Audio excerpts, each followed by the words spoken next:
Muddee 29 bara 2020 akka nama waltan dhaggeeffattoota keenyaa sagantaan keenya qibxata galgalaa eegaleeraa kan isiniif dhiyeessu ana Hamzaa Hussein. Sagantaa keenya eegaluun dura matoota oduun gaggabaabsee isinitti himaa. Qondaalli fayyaa addunyaa Dr. Tedros Adhanom haala Itoophiyaa keessa jiruun yaadda'uu dhuunfaadhaan akka miidhamanis himanii miseensonni mana maree naannoo Beenishaangul Gumuz mirga himatamuu dhabuu mulqamuu fi haala nageenyaa naannochaa irrattis gabaasa qaaccessine isin biraan geenya.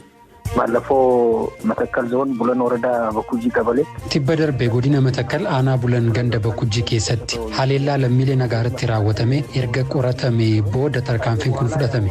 Jiraattonni Matamaa wal waraansa daangaa Itoophiyaa fi Sudaanitti miidhamuu dubbatu dabalataan waan yeroo ammaa daangaa irratti raawwataa jirus qondaallee Gondorraa iyyaafanneerra odeessaalee gabaaboos qabna nu faana bu'aa.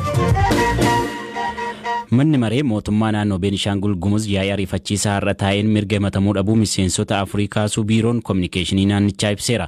Hoogganaan biiroo kanaa obbo Mallasa Bayyanee haga ammaatti qondaaltonni mootummaa rakkoo nageenyaa uumamaa ture keessaa harka qabu jedhamuun shakkaman 10 ta'an to'atamuu himan.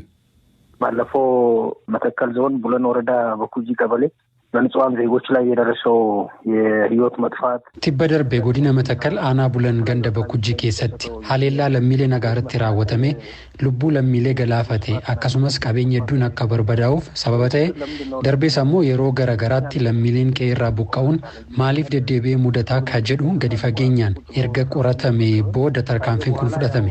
Rakkoo nageenyaa hammaachaa dhufe keessaa qondaaltonni mootummaa harka qabu komiin jedhu hawaasarraa dhaga'amuun heddummachuusaa hordofeeti murteen kun kan darbe. Kaan durumaanuu kan seeraan to'ataman jiru. Har'a miseensa mana maree tokko kan to'annoo seeraa jala oolan qondaaltonni lamaan durumaan to'ataman. Hoogganaan godinaas rakkoo nageenyaa mudataa ture keessaa harka qabu eeruun jedhu erga dhaga'ame boodadha miseensi kun kan to'ataman. Hanga ammaatti rakkoo nageenyaa mudatee wal qabatee qondaaltonni mootummaa godina irraa haga naannootti jiran 10 to'annoo seeraa jala oolfamaniiru. አንድ የጸረ ሽምቅ አባል ጨምሮ ወደ 10 የሚሆኑ ሰዎች እጃቸው አለባቸው ብሎ በሚቀርበው ጥርጣሬ የተያዙበት ሁኔታ ነው ያለው. Erga rakkoon nageenyaa Beenishaangul Gumuzitti hammaate keessaa aanaaleen godina Matakkal daran miidhaman komaand poostiin bulu. Raayyaan ittisa biyyaa ammoo ergama nageenya eegsisuuf fudhatee itti jira. Garuu haleellaan lammiilee irra ga'uu inuma daran hammaataa dhufe. Ammas haleellaan wal fakkaataan akka hin mudanneef maaltu hojjetamaa jira? Haalli nageenyaa amma jiroo maal fakkaata? Obbo Mallaseen akkas jedhu. ሽፍታዎች እንግዲህ ዛም ዚም ትንኮሳ ከመፈጸም ወደ ኋላ ይላሉ ብሎ ማሰብ አይቻልም። አሁንም አንዳንድ ቦታዎች ላይ ጥቃት እየፈጸሙ ነው ያሉት። Gareen hidhatanii socho'an ammas naannawa sanaa hin dhabamne riphanii haleellaa gaggeessuu itti fufaniiru. Haa ta'u malee yeroo ammaa raayyaan ittisa biyyaa humna dabalataa ramadee ergamasaa haala kanaan dura caala cimeen ba'ataa waan jiruuf nageenyi bakkatti deebi'uuf abdiin jira. Farreen nageenyaa 300 ta'an ajjeefamaniiru. Meeshaaleen waraanaa gosa garagaraa 270 caalan ammoo wal waraansa keessaa booji'amaniiru. Namoonni hidhattoota haleellaa qaqqabsiisan tumsaa turan jedhamuun shakkaman 60 ta'anis to'atamaniiru. ከ60 በላይ የሚሆን በድርጊቱ ውስጥ ተሳታፊ ናቸው የተባሉ ሰዎች እየተያዙ ያሉበት ሁኔታ አለ። Yaa'ii ariifachiisaa manni maree naannichaa har'a taa'een kanneen mirgi himatamuu dhabuu irraa ka'e keessaa bulchaan itti aanaa duraanii naannichaa obbo Adigoo Amsaayyaa keessa jiru. Obbo Adigoon waggaa darbee Itoophiyaa bakka bu'uun Swiidinitti geggeessaa itti aanaa misiyoonii ta'uun muudamanii turan. Kanaan alammoo obbo Shifarraaw Calliboo, obbo Girmaa Manii fi obbo Araggaa Balbid kanneen mirgi himatamuu dhabuu isaanii irraa fudhatameera. Obbo Shifarraaw Daayireektara duraanii Ejensii Saayinsii fi Teknooloojii naannichaa yoo ta'an, obbo Araggaa Balbid ammoo kana dura hooggansa godina Matakkal keessa turan. Mirgi himatamuu dhabuu isaanii erga ka'e booda ammaan achi abbaa alangee naannichaan himannaan irratti banama jedhamee eegama. Xumura waggaa darbee irraa eegalee naannoo Beenishaangul Gumuzitti yeroo garagaraa ajjeechaan jumlaa lammiilee nagaarratti raawwataa tureera. Torban darbee gaafa roobii ganamaan haleellaa godina Matakkal aanaa Bulan ganda Bakkujiitti raawwateen lammiileen nagaa 207 ol ajjeefamuu mootummaan ibsee ture.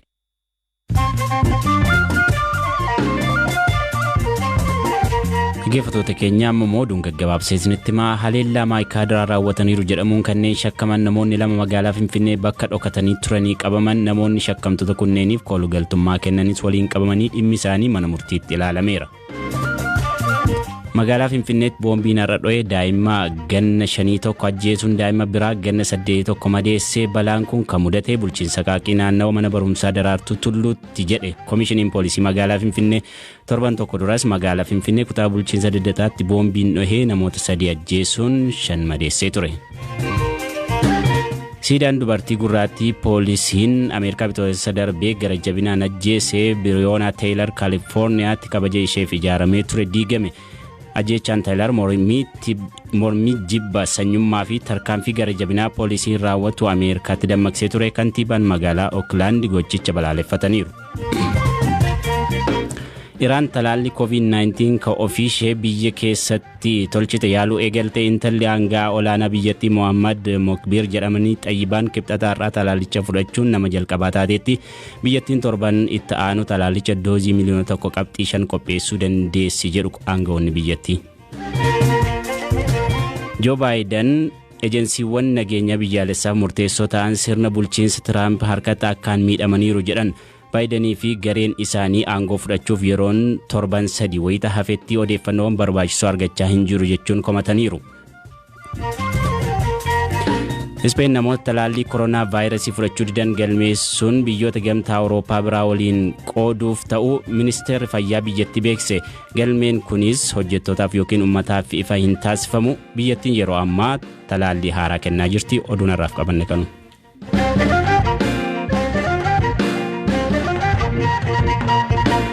Odeessa sittaamtu wayitan ce'uu jiraattota naannoo daangaa Itoophiyaa fi Sudaan bakka tibbana sochiin waraanaa keessatti mul'atu jiraatan irra miidhaa wayita qaqqabu namoonni hedduun qe'ee isaanii irraa buqqa'u bulchiinsi godina Gondar lixaa beekse. Lafti qonnaa magariisi qonnaaf mijataa ta'e ka daangaa biyyoota lamaanii gidduutti argamu biyyoota kunneen waggoota dheeraaf wal dhabsiisaa ture. Bulchaan godina Gondar lixaa obbo Dassaaleny Xaasoo BBCtti akka himanitti walitti bu'iinsa uumameen namoota 4 irratti miidhaan yoo dhaqqabu 2 immoo du'aniiru. Kanneen 1,700 ol ta'an ammoo qe'ee isaanii irraa buqqa'aniiru. Firaafolii dhugaasaa dabaltee isinitti himti. Naannoo Sudaanii fi Itoophiyaatti waldaan geessan keessumaa aanaa lixa Gondar, lixa Armaacoo, Matammaa fi Qoaraatti loltoonni Sudaan haleellaa gaggeessaniiru daangaa ce'anii seenaniiru odeeffannoon jedhu dhaga'amaa tureera. Bulchaan aanaa lixa Gondar obbo Dassaaleny Xaasoo akka BBCtti himanitti onkololeessa 27 irraa eegalee wantoonni naannoo keenyatti hin baramne uumamaniiru jechuun ibsu. Akkuma beekamu hariiroon Itoophiyaa fi Sudaan gidduu ture gaarii ture. Ta'us buleessaa haala amantaa gatuutti peellee fakkaateen qaawwa uumame fayyadamuun mana keenyaa fi qe'ee keenya jeeqaniiru. Bulchaan kun akka jedhanitti aangaa'ota gama Sudaaniin jiran keessumaa hoogganaa Gadaariif waliin haasaan eegalamee kan ture ta'us haasaa sana booda haleellaan gama Sudaaniin dhufu cimee itti fufuu isaa himu. Naannoo kanatti wanta itti wal miidhu gochuu akka hin qabnee fi haleellaa akka dhaabu qaban waliin haasofnee erga gargar baanee buleessaa bakkeewwan haaraa 3 yookiin 4 ta'anitti walitti aansuun hanga guyyaa kaleessaatti akka lafa fudhachuu buufataalee qonnaan bultootaa gubuu fi miidhaa geessisuu itti fufaniiru. Kanaan dura darbee qonnaan bultoota biyyoota lamaanii gidduutti waldhabdeen gadaanaa kan uumaman ta'us haleellaan inni ammaa garuu adda kan ta'e qindoominaan kan qophaa'ee fi meeshaalee waraanaa gurguddoon kan itti fayyadamame ta'uu obbo Dassaaleny ni eeru. Haleellaa ammaa kanaan miidhaa lammiilee Itoophiyaa naannichaa irra ga'eeru akkanaan ibsu. Naannoo kanatti qabeenya qonnaan bultoonni 180 hanga 200 ta'an waggaa dheeraaf kuusatan gariin gubanii gariin fudhatanii deemaniiru. Midhaan hedduu barbadeessaniiru. Ganda Salaambar jedhamu kan qonnaan bultoonni 500 ta'an keessa jiraataa turan amma qe'ee isaanii gadhiisanii baqachuuf dirqamaniiru. Kun miseensota maatii isaanii 1,750 ta'an dabalatee jechuudha. Kana qofa miti. Bakkeewwan tokko tokkotti loltootaa fi meeshaalee waraanaa gurguddaa dabaluuf yaalii taasisaa jiru. Hanga ammaatti nuti kun fedhii mootummaa yookiin uummata Sudaanidhaa jennee murteessine. Garuu haalli jiru hammaachaa yeroo dhufetti tarii deeggarsa mootummaan kan ta'aa jirudha kan jedhu qorachaa jirra. Haalli jiru yoo hammaachaa deemee tarkaanfii akkamii fudhattu gaaffii jedhuuf obbo Dassaaleny gama Sudaaniin caasaan bulchiinsaa keessa qaawwaan akka jiru ibsuun gama Itoophiyaan garuu mootummaa federaalaa wajjin hojjechaa jirra jedhaniiru. Jiraattonni godina lixa Gondar aanaa Matammaa kanneen hojii qonnaa irratti hirmaachuun qabeenya guddaa horatan yeroo ammaa haala rakkisaa keessa jiraachuu fi miidhaan isaan mudachuu dubbatan. ይመጣሉ ይተኩሳሉ dhufanii dhukaasa banu midhaanii fi marga jiru walumatti guyyaa guyyaan dhufanii gubu kaleessallee akkasuma dhukaasaa fi gubaa oolani nuti baankii irraa liqeeffannee hojjenna mootummaan illee akka nu hin gargaarreef biyyi keenya hiyyeettidha baankiin mana keenya qabatee waan jiruuf filannoon nuti qabnu isa gurgurree hojjettootaa fi baankiifis kaffaluudha. እኛ ያው እንግዲህ ሀገር ሰላም ነው ብለን nuti biyyi nagaadhaa jenne qaamni nagaa eegsisus nu bira ganna keessa ture yeroo sababa lola Tigraayin asii yeroo deemu dhufanii aleellaa nurratti banani namoota hedduu miidhanii qonna hedduu gubaniiru hojjettoota humnaa na bira turan lama na jala ajjeesanii lama immoo guddaa madeessaniiru qabeenya koo kan akka meeshaalee adda addaa kuusaa xaafii fi biroo amma barbaadan fe'atanii isaaf immoo gubanii deemani. የተረፈውን አቃጣጥለው ሄዱ። Dubbii himaan ministeera dhimma alaa Itoophiyaa Ambaasaddar Diinaa Muftii ibsa har'a kennaniin lammiileen hedduun ajjeefamanii kaan madaa'aniiru jedhan. Qonnaan bultoonni qabeenyi isaanii saamamee oobdiin isaanii manca'ee lafa isaanii irratti waan ofii facaasan hammachuullee sodaataniiru jedhan Ambaasaddar Diinaan. Ejjennoon Itoophiyaa nageenya daangaa irratti deebisuuf karaa nagaan furmaata fiduudha ka jedhan Ambaasaddar Diinaan naannichatti loltoota hidhachiisuu fi rakkoo dhalate dhaadheessuun garuu haalicha ka hammeessuu fi jireenya lammiilee naannichaa miidhuurraan kan hafe bu'aa tokkollee hin qabu jedhan. Ministeerri beeksisaa Sudaan Faisal Saalii gama isaaniitiin loltoonni biyya isaanii naannoo daangaa biyyoota lamaanii irratti lafa qonnaan bultoota Itoophiyaatiin qabamee ture jedhan keessa harka 60 haga 70 to'achuu dubbachuu isaanii sanbata duraa darbee Reuters gabaasee ture. Rakkoon kamiyyuu mariin furama ka jedhan qondaalli Sudaan kun garuu loltoonni keenya lafa keenya deebisuuf itti gaafatamummaa isaanii ni bahu jechuun ergaa akeekkachiisaa dabarsaniiru.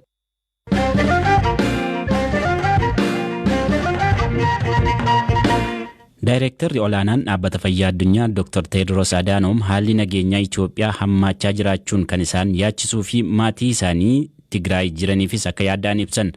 Qondaalli olaanaan kun raawwii hojii dhaabbatichaa akka bara 2020 ilaalchisuun ibsa kennan keessatti kana dubbatan. Ibsa guutuuf Raafolii Dhugaasa. Sadaasa sadii humnoonni TPLF buufata waraanaa raayyaa ittisa biyyaa kaaba Itoophiyaa haleeluu sababeeffachuun lola naannoo Tigraayitti dhalateen wal qabatee mootummaan Itoophiyaa TPLFif loogee jechuun kan isaan himatu Dr. Tedros barri 2020 akka dhuunfaattis bara rakkisaa ture jedhan. Ibsa raawwii hojii bara 2020 dhaabbata fayyaa addunyaa ilaalchisee dhimma waliin gahiinsa talaallii qophii weerara dhibee haaraa fi dhimmoota kanaan wal qabatan irratti ibsa kenname keessatti bara faranjootaa xumuramaa jiru kana akka dhuunfaatti akkamiin akka ibsan yommuu gaafatamanitti kana dubbatani. Barri 2020 hunda keenyaaf bara ulfaataa fi gaddisiisaa ture kan jedhan Dr. Tedros keessattuu anaaf ammoo akka dhuunfaatti rakkoon guddoon na mudateera jedhan. Rakkoo weerara kooronaavaayirasii irratti dabalataan bara 2020 ulfaataa kan ta'e biyyi koo Itoophiyaa rakkoo keessa waan jirtuufidha jedhan. Miseensa TPLF duraanii kan turan hoogganaan dhaabbata fayyaa addunyaa Dr. Tedros aangoo isaanii kana qabachuun dura ministeera haajaa alaa fi ministeera fayyaa Itoophiyaa turani. Dhalataa naannoo Tigraay kan ta'an Dr. Tedros lola mootummaan federaalaa olaantummaa seeraa kabachiisuu jedhee waamuun humnoota TPLF waliin gaggeesseen yaaddoo isaanii fi maatii isaanii achi jiran argachuu akka hin dandeenyellee himan. Lolli gaaga'aan sun biyya koo kaaba Itoophiyaa naannoo dhaloota koo Tigraayitti gaggeeffamaa jira. Obboleessa koo quxisuu dabalatee maatii hedduu achii qaba. Amma bakka isaan jiran hin beeku jechuun yaaddoo qaban ibsaniiru. Tajaajilli qunnamtii erga lolli naannicha keessatti gaggeeffamu eegalee magaalaa Maqalee dabalatee naannolee muraasatti deebi'uutiin ala akkuma adda citetti jira. Waa'een kooronaavaayirasii osoo na dhiphisu kunis dhukkuba dabalataa natti ta'eera jechuun yaaddoo qaban ibsaniiru.